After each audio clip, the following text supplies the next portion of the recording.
तो जी थोड़ी देर के लिए साउंड क्वालिटी के साथ कॉम्प्रोमाइज़ कर लेना, क्योंकि मैं विदाउट माइक बात कर रहा हूँ। आज मैं घूम रहा हूँ अमृतसर की गलियों में और गाड़ी मैंने अपनी खड़ी कर दी है एक जगह पार्किंग में, क्योंकि भाई यहाँ की पतली पतली गलियों में ना आप बैटरी रिक्शा ले लो वो ज़्यादा सही है।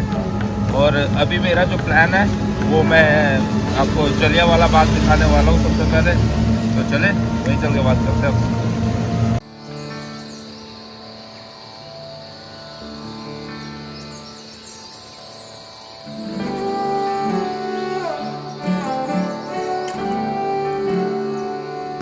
जलियांवाला बाग आने से पहले आप अपनी गाड़ी को या तो अपने ही होटल पे या फिर किसी सेफ जगह पर पार्क करें। अगर वो पॉसिबल नहीं है तो जलियांवाला बाग के पास में ही यहाँ पर ये एक पार्किंग बनी हुई है, आप यहाँ भी पार्क कर सकते हैं।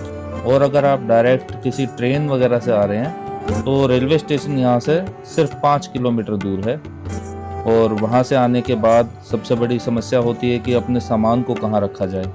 तो उसके लिए कोई फ़िक्र वाली बात नहीं है। यहाँ पर गुरुद्वारे का डिपॉज़िट बॉक्स है, ये बिल्कुल फ्री है। आप लॉकर ले लें, डिपॉज़िट कर दें अपना सामान यहाँ पर और आराम से आप अपना सब जगह घूम सकते हैं फिर।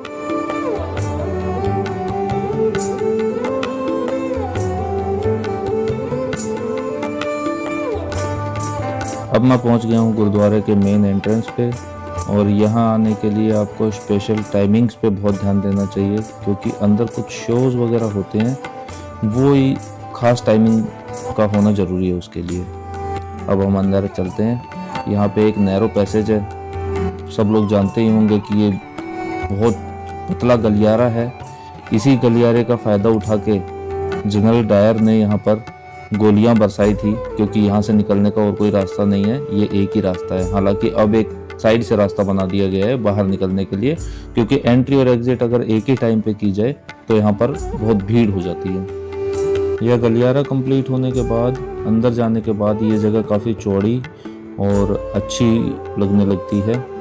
और यहीं पर 1919 में जो गोलियां बरसाई गई उससे रिलेटेड मीटिंग चल रही थी। चलिए आगे चल के आपको मैं बताता हूँ कि क्या कारण था वो इतनी सारी।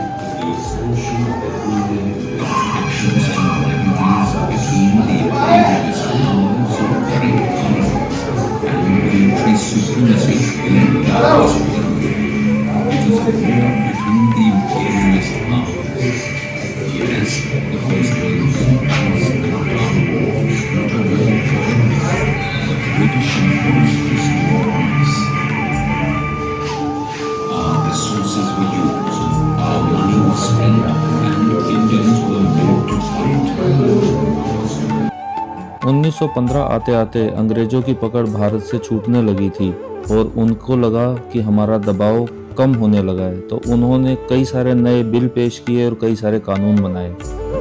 1919 के आते आते ब्रिटिश गवर्नमेंट ने कई सारे और कानूनी फेरबदल करके एक एक्ट पेश किया जिसका नाम रॉलेक्ट एक्ट रखा गया, जिसमें कि किसी को भी किसी के परिजन को बिना बताए कानूनी तौर पर बंदी बनाया जा सकता था, गिरफ्तार किया जा सकता था और बहुत सारे उसमें नए कानून जोड़े गए थे। उसी चीज़ का विरोध करने के लिए सिख कम्युनिटी के बहुत सारे लोग बैसाखी के पावन अवसर पर 13 अप्रैल 1919 को यहाँ जलियांवाला बाग में इकट्ठे हुए थे।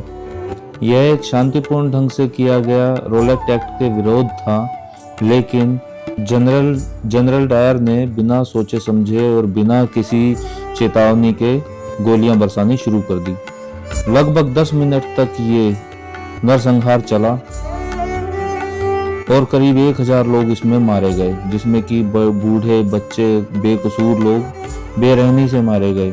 लेकिन ब्रिटिश गवर्नमेंट ने इसका आंकड़ा सिर्फ 375 बताया और बदले के नाम पर सिर्फ जनरल डायर को सस्पेंड किया गया।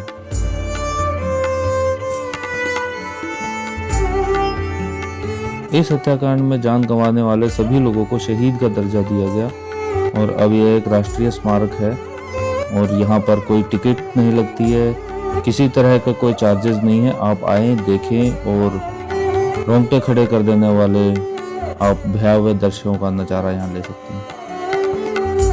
अलग अलग गैलरी में सब तरह की जानकारी लेने के बाद आप पहुँच जाते हैं ये शहीदी कुएं पर, ये आज भी वैसे का वैसा है, लेकिन इसको बस शीशे से प्रोटेक्ट कर दिया गया है। जब जनरल डायर के द्वारा गोलियां बरसाई जा रही थी तो कुछ लोगों ने भागने की कोशिश की, कुछ लोग लेट गए, कुछ मारे गए और कुछ लोगों ने कुएं में कूदकर अपनी जान बचाने की कोशिश की, लेकिन वो सफल नहीं हो पाए क्योंकि बहुत सारे लोग ऊपर से कूद गए थे। दीवार पर बने यह गोलियों के निशान गवाह हैं इस बात के कि कितने बेरहमी से निहत्थे लोगों के ऊपर गोलियां बरसाई गई थी।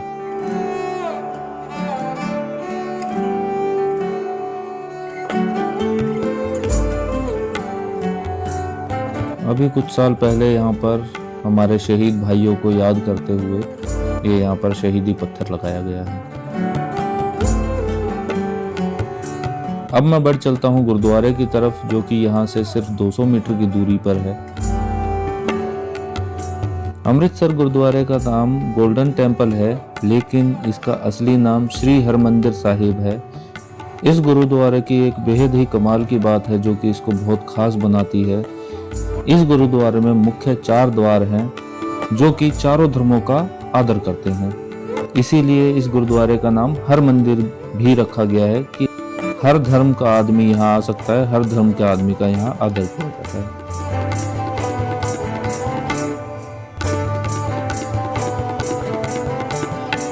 इस गुरुद्वारे का निर्माण 15वीं शताब्दी में किया गया था और 19वीं शताब्दी में महाराजा रंजीत सिंह के द्वारा करीब 750 किलो सोने की परत इस गुरुद्वारे के ऊपर चढ़ाई गई।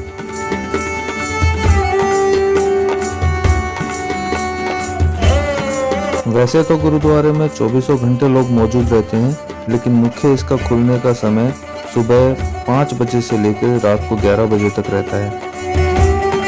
अंदर आने के लिए आपके सिर का ढका होना बहुत जरूरी है और याद रहे कि कोई भी फैंसी कपड़े आपने ना पहने हों। लेफ्ट साइड के गलियारे में दूर दराज से आए हुए मुसाफिर अपना आराम करते हैं और गुरुद्वारे की खूबसूरती का मजा लेते हैं। जैसा कि मैंने आपको बताया कि यह गुरुद्वारा सभी धर्मों का आदर करता है, उसी तरह यह गुरुद्वारा सभी लोगों के खाने पीने का भी ख्याल रखता है। यहाँ पर सुबह से लेकर शाम तक करीब 1 लाख लोगों का खाना फ्री होता है, जिसको कि लंगर बोला जाता है। वो लंगर यहाँ पर प्रसाद के रूप में हर एक को दिया जाता है, किसी से उसकी जाति धर्म नहीं पूछा जाता।